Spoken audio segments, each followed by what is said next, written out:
kan gitu ya. Jadi ini dibuat film dari kitosang aloe vera, ini kombinasi ya, karena kitosang polimer gitu kan punya aktivitas sebagai wound healing. Aloe vera itu juga ada polimernya gitu ya, juga punya aktivitas, jadi banyak growth factornya. Kemudian ini ditambahkan dengan silver nanoparticle, jadi ini komposit gitu ya, komposit. Ini outline-nya, kemudian ini adalah terbangnya dari luka gitu ya. Jadi luka itu pada prinsipnya harus dilindungi gitu ya. Jadi dia harus cepat uh, bisa menumbuhkan gitu ya jaringan-jaringan di kulit ya, dan juga harus bisa melindungi terhadap infeksi ya, karena luka terbuka kan ya, kulitnya terbuka gitu. Ini prinsipnya ya. Kemudian bahan-bahan, jadi ini fokusnya ke antibakteri gitu ya, untuk melindungi luka. Nah, kemudian beberapa antibakteri itu kan ada dari bahan obat sintesis ya, kemudian atau bahan-bahan alam, dan juga ada yang dari logam. Sebentar ya, ada bel.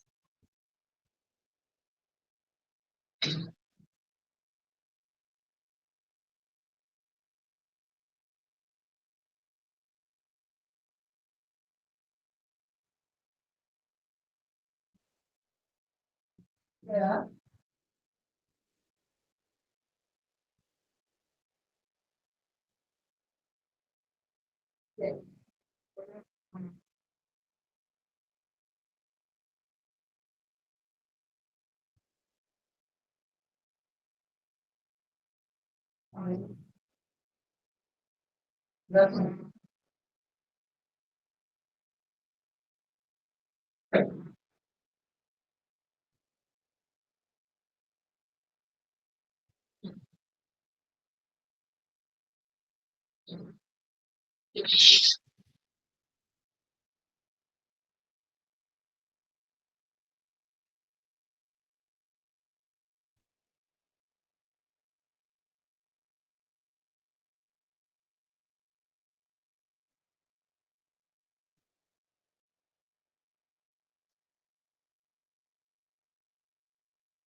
Oke, ya maaf.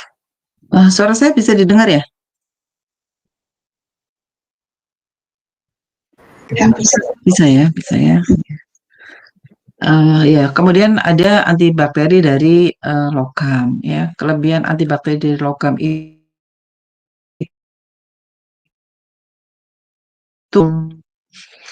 apa? Sampai nanti aku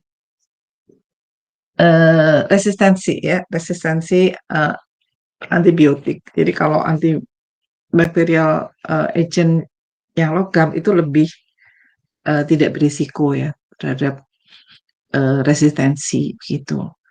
Nah, kemudian ya kita tahu bahwa agenitrat itu banyak digunakan ya, sudah lama kan ya menggunakan cairan ageno 3 gitu untuk apa antibakteri gitu ya.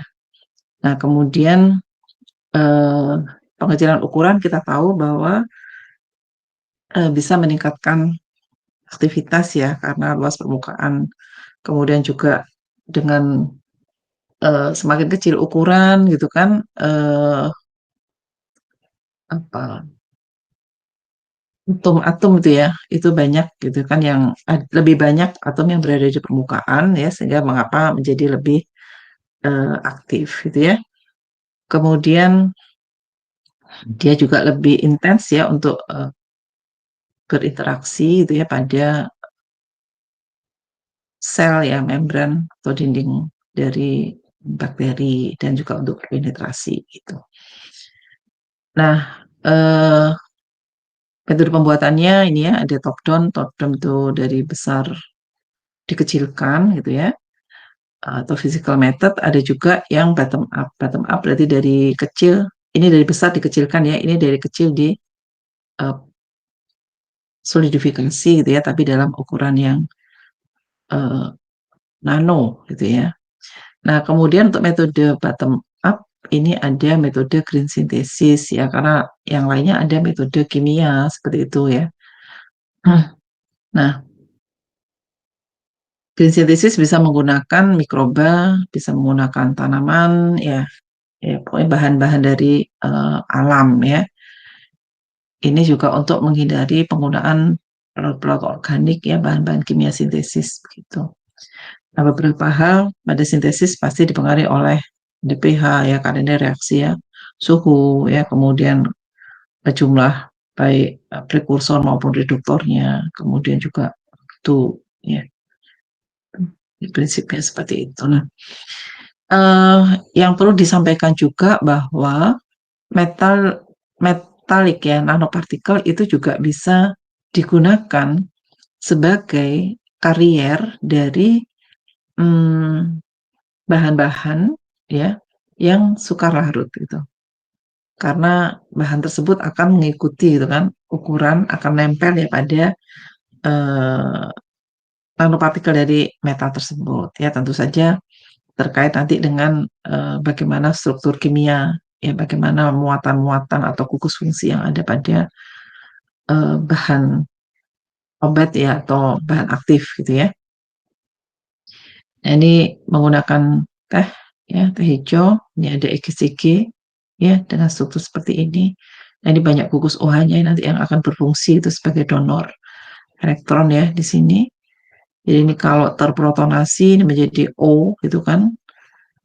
Ya, kemudian Ag plus jadi nanti akan menyumbangkan elektron ya, sehingga nanti akan ini menjadi ikatan rangkap OH-OH-nya ini. Ya maksudnya ini banyak OH tapi bukan berarti semua OH ini akan mendonorkan gitu ya. Jadi dipengaruhi juga kan ada halangan ruang juga ya di sini ya. Sehingga untuk terjadinya protonasi ini perlu kondisi pH ya.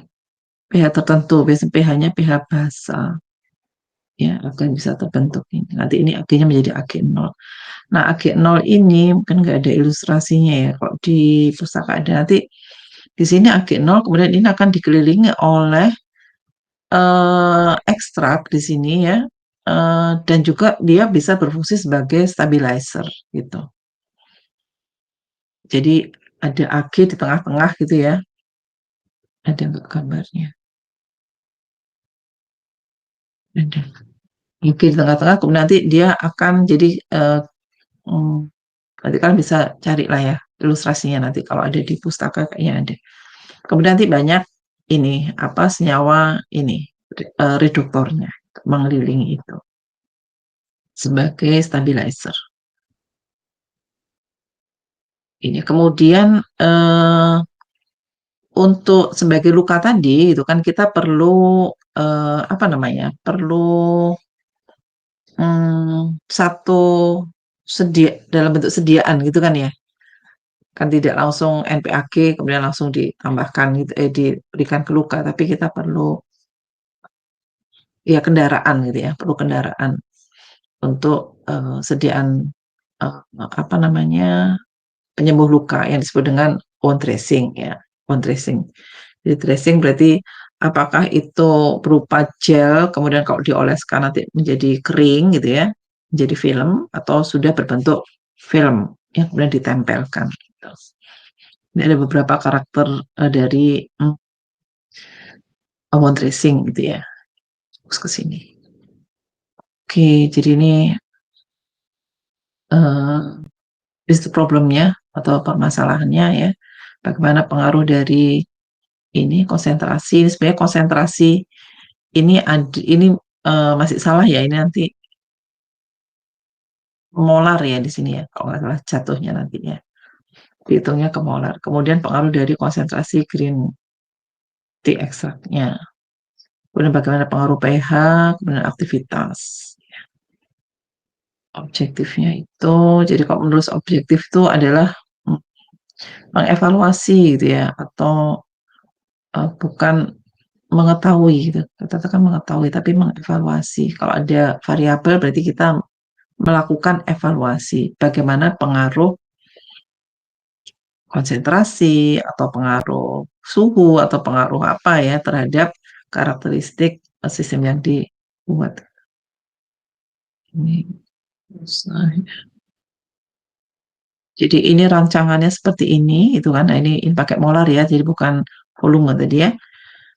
Berapa molar gitu kan. Kemudian ada 9 formula. Kemudian untuk filmnya ini dipilih nanti ini yang terbaik gitu ya. Kemudian baru ditambahkan pada film Kitosang aloe vera itu. Dan Kitosang aloe veranya ini sudah tertentu ya. Sebentar film. Preparation. Iya, kita sudah film Kitosang aloe vera ini sudah pernah dibuat ya pada penelitian yang sebelumnya. Jadi kita sudah menggunakan kombinasi itu. Oke, ini buatan ya.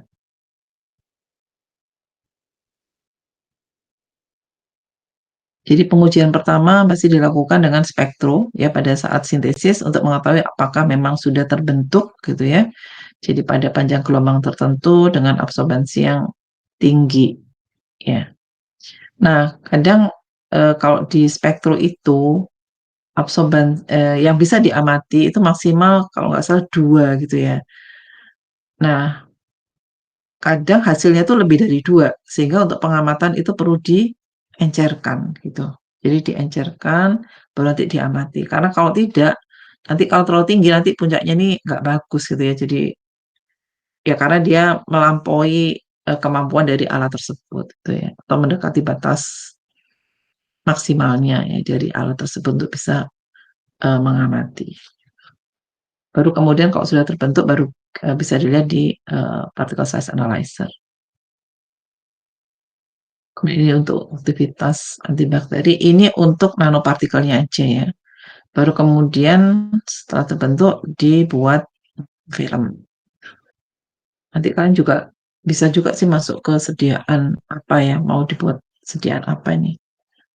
Nah, ini untuk filmnya banyak, cukup banyak filmnya ini ujinya. Kemudian statistik, ini hasilnya ya pada pH 4 sampai dengan 6, 4 sampai dengan 6 ya. Nah, ini coba dilihat. Ya, ini ukurannya.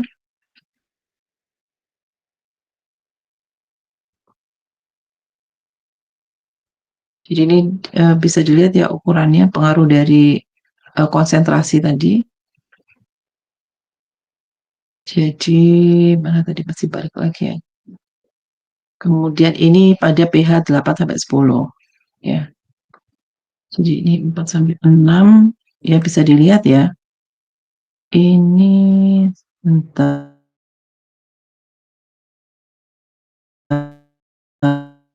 asam ya. Ukurnya sekian baru kemudian ini dibuat pH 8 sampai 10. Ini bisa dilihat ya pengaruh pH itu kan ya. 8, 9, 10. Ya. Ukurannya lebih kecil. Absorbannya juga meningkat. Sini ada absorbansi ya. Nah, ini absorbansinya kan awalnya sekian ya. Di bawah 0,5 lah ya. Nah, kemudian setelah dinaikkan pH-nya absorbansinya menjadi sekian. Jadi memang pH suasana basah itu diperlukan gitu ya untuk membuka tadi gugus hidroksil tadi. Kemudian dari sini dicari pH hasil yang paling absorbansi, artinya absorbansi itu menunjukkan NPAG yang terbentuk, gitu, nanopartikel yang terbentuk. Gitu. Semakin tinggi berarti semakin banyak gitu yang terbentuk. Ya. Nah, kemudian nanti dipilih yang mana, nanti diidentifikasi ya foto dan seterusnya. Kemudian dilihat apa hasil diuji antibakteri ini untuk AGNP-nya saja. Dan ini dipilih yang tadi ya, yang ukurannya paling kecil nggak usah pada pH 10 ya. Ini yang diambil. Ya, substansinya paling tinggi itu ya. Terus ukurannya ini ada untuk N9 ini, N9-nya nggak ada komposisinya ya. Ini ukuran yang paling misalnya stabil sih sebetulnya.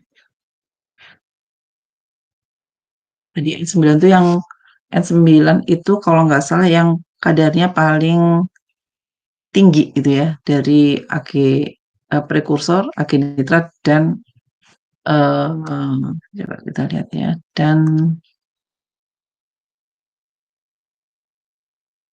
ekstraktor hijaunya. Mana tadi? Nah ini ya. Nah ini juga bukan ini ya kadarnya ya. Ini masih PT, isi. Masih ada perbaikan. Kadarnya kecil sekali. Sebentar.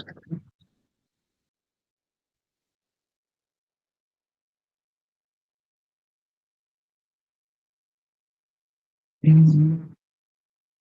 Kemudian ya tadi aktivitas ya. Hmm, bentar, saya mana tadi? Di sini kan. Hmm. Oke, aktivitas ini pada berbagai konsentrasi. Ini makanya Ag nitratnya dilihat dan eh, NPAG-nya juga diamati. Jadi ada perubahan dari Ag nitrat ya dan NPAG itu aktivitasnya. Ada kadar Ag nitrat yang sama. Ini ya perbedaannya. Kemudian untuk film juga dilihat hasilnya. Nah, film ini apa ya? Jadi penambahan agenitrat itu bisa meningkatkan mechanical strength atau kekuatan dari apa filmnya gitu. Kalau nggak salah ini yang tanpa kemudian ini semakin meningkat gitu ya agenitratnya itu. Jadi bisa ada perubahan pada swelling index.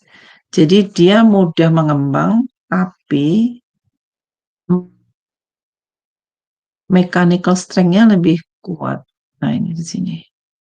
Jadi tensile strength itu kemampuan dia untuk menahan beban ya sebelum dia sobek gitu. Kalau di sini kemampuannya dia untuk apa memanjang gitu ya sampai seberapa gitu. Kalau modulus yang terkait dengan ya kombinasi antara tensile strength dengan elongation plate. Jadi ini hasil perhitungan dari dua itu.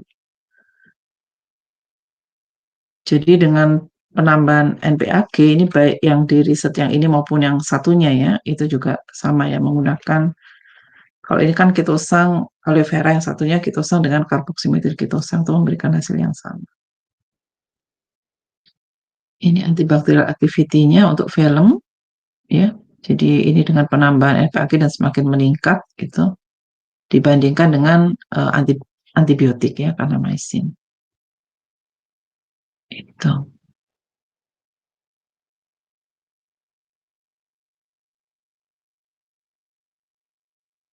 Iya, ini gambarannya gitu ya. Tapi tadi ada kesalahan sih pada penulisan kadar apa? Sebentar.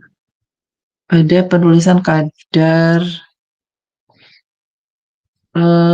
apa namanya? Aloe vera ya, aloe veranya. Nanti kalian bisa lihat di green synthesis. Ini yang benar ya. Hmm.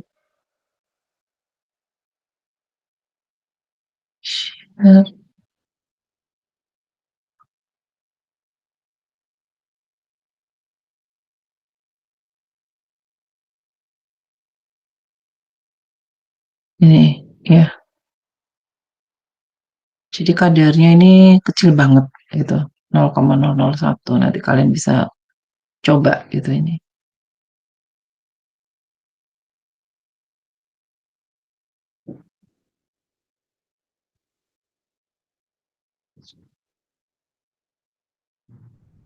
Particle size. Ya. Jadi ini gambarannya ya. Nanti ini pengujiannya nanti uji apa itu. Jadi bisa mm, ada pengaruh pH. Kalau misalkan memang pH belum dilakukan ya, pengaruh tadi konsentrasi baik prekursor maupun reduktornya itu bisa jadi dua arah. Bisa dilakukan bersama-sama. Nanti yang paling bagus kita dapat berapa kombinasi baru itu yang diuji apakah aktivitasnya, stabilitasnya seperti itu. Itu gambarannya ya. Ya, silakan kalau ada yang mau ditanyakan. Permisi, Prof. Hmm. Untuk yang nano emulsi bagaimana gitu, Prof? Oh ya, yang nano emulsi gimana? Silakan. Sudah dapat kalau dibalik ya, emulsinya ya. Ya, saya izin share screen. Hmm.